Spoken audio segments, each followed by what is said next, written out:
시청자 여러분 안녕하십니까. 지금부터 저녁에 한번정도를 시작했습니다. 자, 그러고 보니까 말이죠, 오늘 메리 크리스마스인데 메리 크리스마스 인사를 제가 좀 못했던 것 같아요. 자, 오늘 성탄절의 기쁨, 이건 뭐 종교를 떠나서 뭐 전 세계인들이 다 이제 하나의 축제 분위기에 빠지는 날인데, 자, 우리 국민 모두 메리 크리스마스, 즐거운 성탄절을 맞이하시길 바라고, 또 뭐 해피 뉴 이어 미리 한번 하죠. 예, 새해 또 좋은 또 꿈도 많이 꾸시기를 바람하지 않습니다. 자, 그런데 정치권을 보면 말이죠, 특히 우리 자유우파 입장에서는 이게 뭐 메리 크리스마스 할 정도로 이게 기분이 좀 안 나요. 예. 자, 우선 김용현 장관, 그리고 여인영 방첩사령관 추가 구속 영장이 결국 발부가 됐네요. 이게 똑같은 혐의거든요.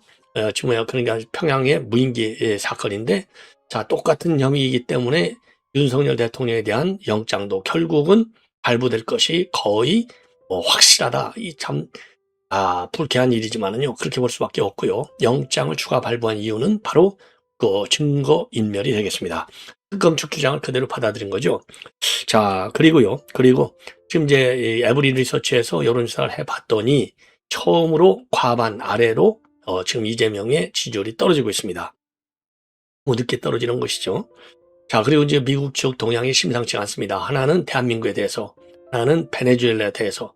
대한민국에 대해서는요, 지금 트럼프 대통령의 측근들이 일제히 이번 쿠팡 사태에 대한 우리 한국 정부 당국의 여러 조치에 대해서 이건 빅테크 기업에 대한 이 압박이다, 제재다, 이거 용납할 수 없다, 이런 분위기가 나오는 것 같아요.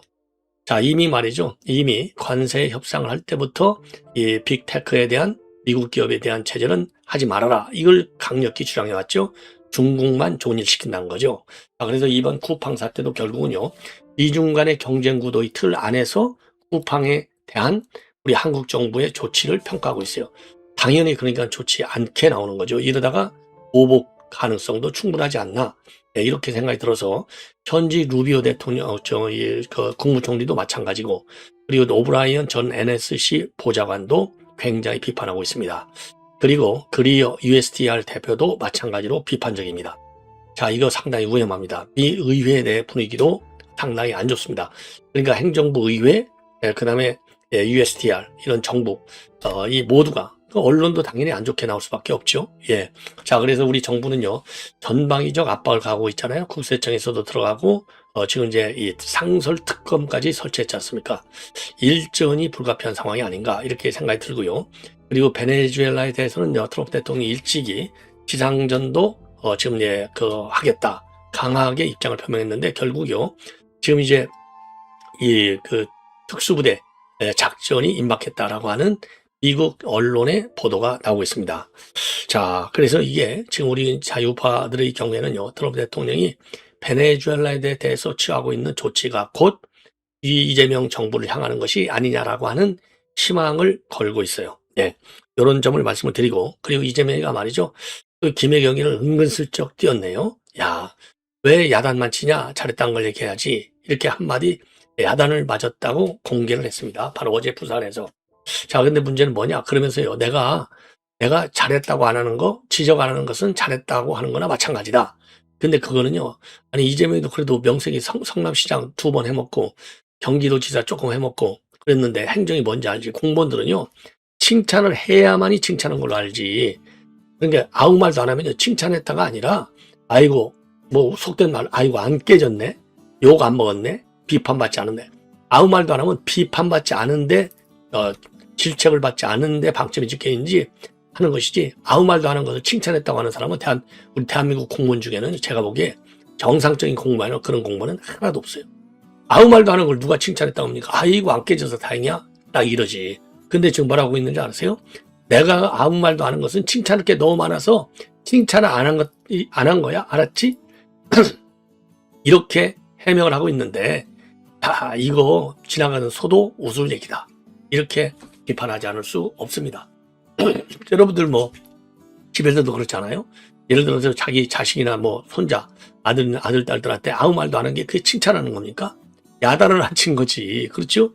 잘했을 때는 분명히 잘했다, 잘못했을 때는 분명히 잘못했다라고 하는 것이 이제 이 가족 관계에서도 나타나는 건데, 특히 이제 뭐 잘했다는 얘기보다도 뭐 잘못했을 때는 누구든지 얘기를 하는 거잖아요. 이 얘기를 안 하는 것이 잘했다는 절대로 아니에요. 글쎄요, 뭐 여러분들 생각 어떤지 모르시겠어요. 예, 이런 내용을 가지고 여러분께 보도를 해드리도록 하겠는데요. 우선 이게 지금 이제 미디어, 그러니까 이제 지금 내용이 말이죠. 여론조사 기관은 에브리 리서치예요. 그래서 이제 에브리 리서치가 조사를 한 겁니다. 에브리 뉴스하고 미디어 로컬 공동 의뢰로.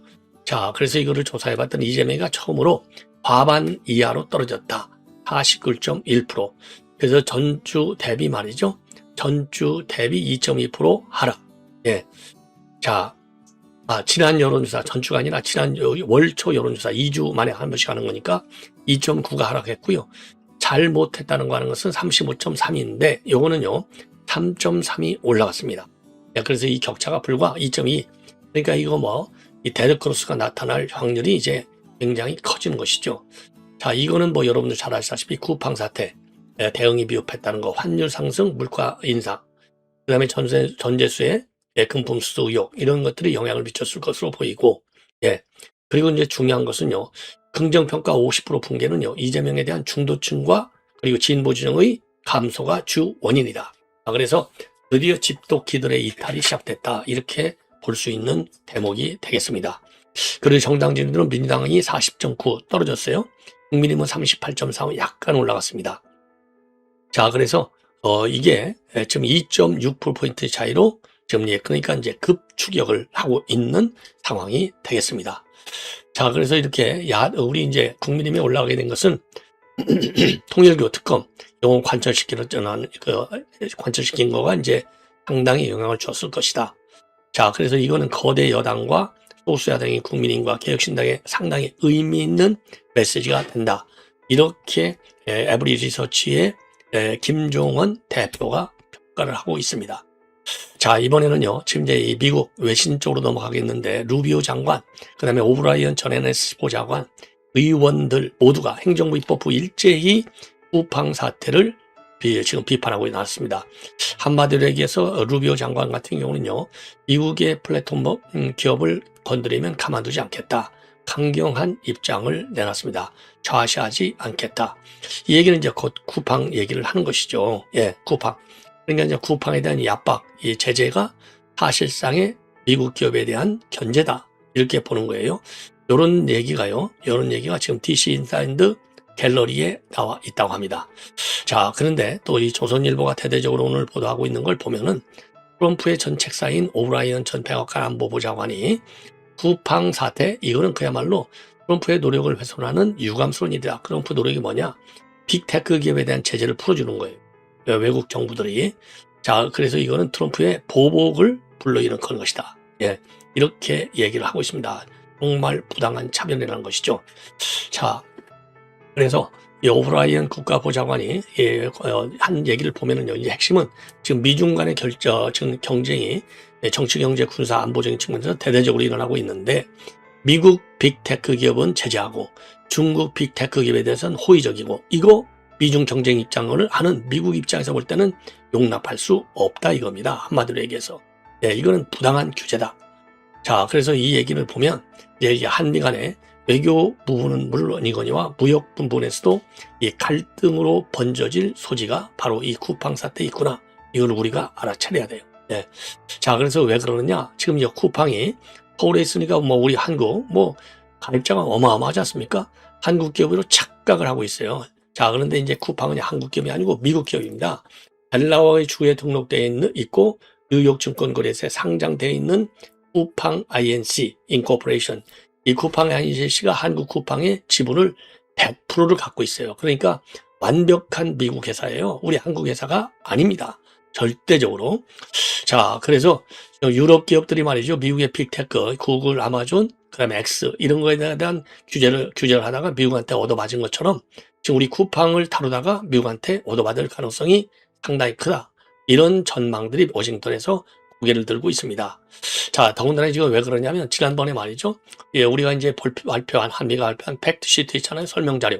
여기에 보면은 망 사용료, 온라인 플랫폼 규제, 디지털 서비스 관련 법과 정책의 차별과 불필요한 장벽 이런 것들을 갖다가 전부 다 해결하기로 예, 예, 합의를 봤어요. 근데 이게 위반이다 이거죠. 그래서 이게 이제 이 조인트 팩트 시트에서 미국의 민원사항이 다 해결한 줄로 알았는데 실제 하는 거 보니까 그게 아니라는 겁니다. 예, 그게 아니다. 예, 미국 측 주장이 그거예요. 우리가 볼 때는 이게 아니 정부가 3만 3천, 3만 6천 명 개인정보가 털렸으면 당연히 대책을 강구해야 되는 것이죠. 그래서 미국에 대한 이 쿠팡 사태의 본질을 설명을 잘해야 되겠다. 그래서 이게 정부 라인을 통해서도 설명을 잘해야 되겠지만은 우리를 대신하는 이제 로비스트들도 등록된 로비스트들이 워싱턴에 많아요.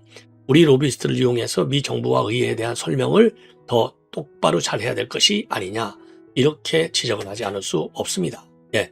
자, 그래서 미국에 대한 미국 기업에 대한 공정한 대우를 요구하는 이유 중에 하나는 지금 이게 잘못하면 중국의 경제적 영향력에 한국이 빠져들어갈 수 있다 이거죠.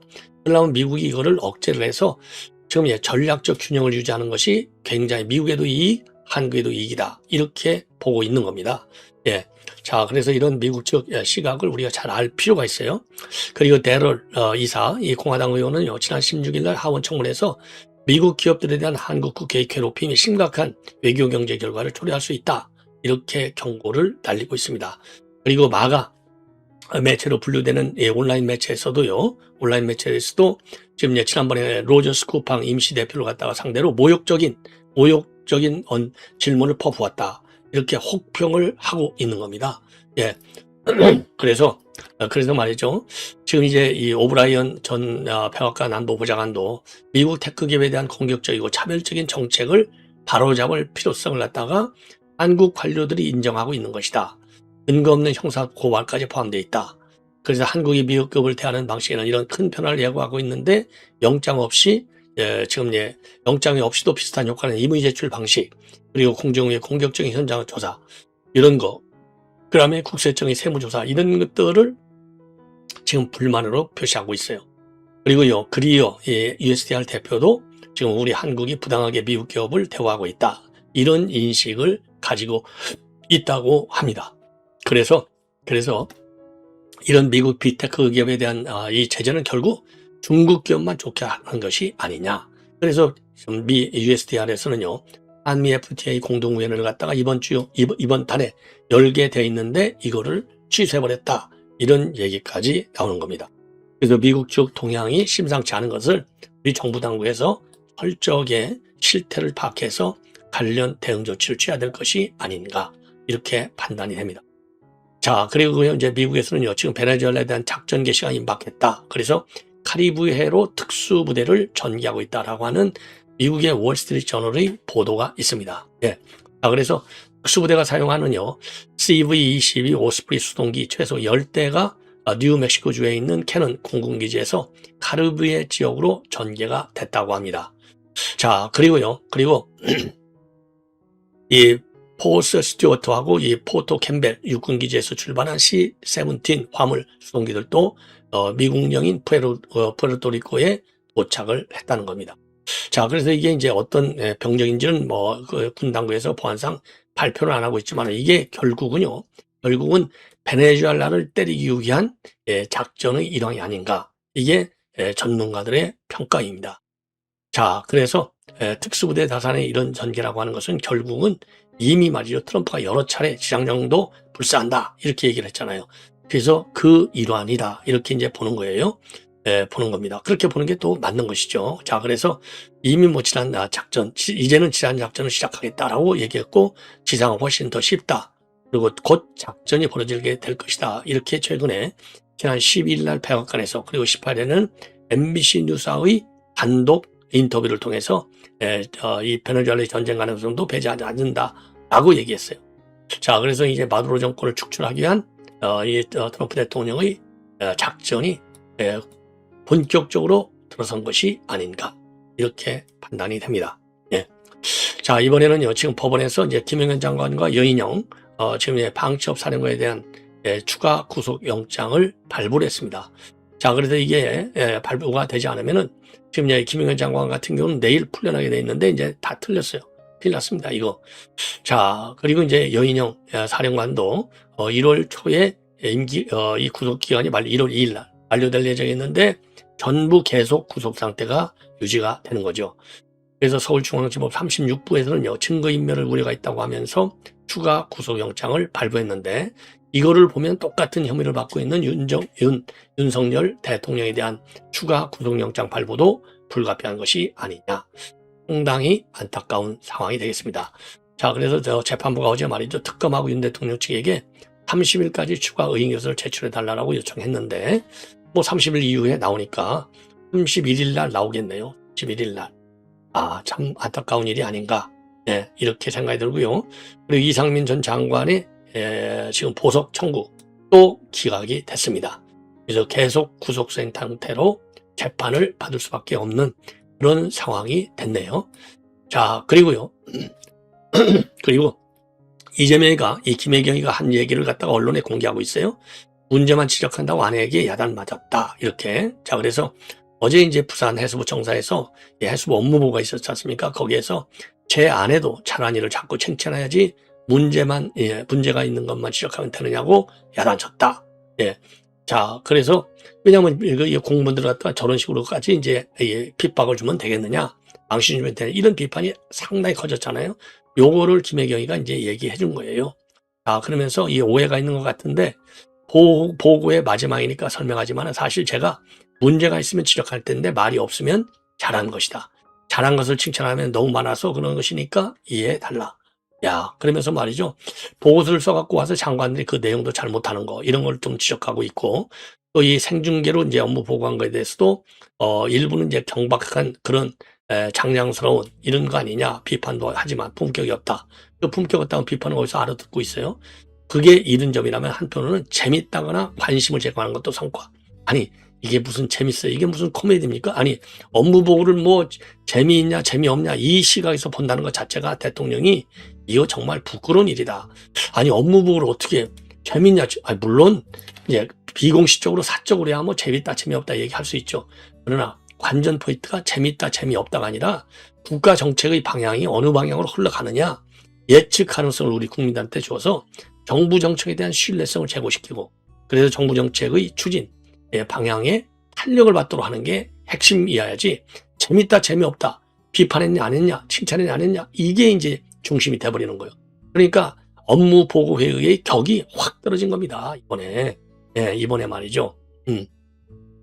자, 그래서 공직사회에 대해 야당과 국회, 언론, 시민단체, 비판적 전문가들 하는 얘기를 잘 새겨 받아들여라. 잘못된 게 있으면 시정하고 좋은 대단이면 받아들여야겠는데, 이거야말로 우리가 이재명한테 하는 얘기가 아니겠습니까? 그러고요, 6개월 후에 업무 보고를 생중계로 다시 하겠다는 겁니다.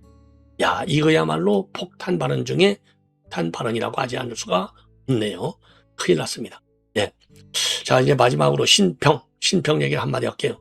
신평 변호사가 말이죠, 자기한테 지방선거 출마하는 권유를 받았다고 SNS 글을 올리고 있습니다. 자, 신평 변호사도 참 그야말로 재밌는 사람이에요. 예. 지방선거 출마 권유를 받고, 자기의 감상에 빠지고 싶은 생각은 추호도 없으나 내가 살아온 삶을 반추해보면 말 그대로 더럽게 살아온 팔자다.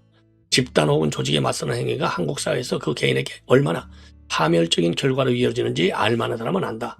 나는 그것을 무려 3번이나 시도했다. 그런데 이렇게 일견 비현실적이고 허황한 삶을 살아온 내게서 오히려 우리 사회의 지도자가 되기 위한 고난의 서사의 성숙으로 있는 분들이 있는 모양이다. 고난의 서사.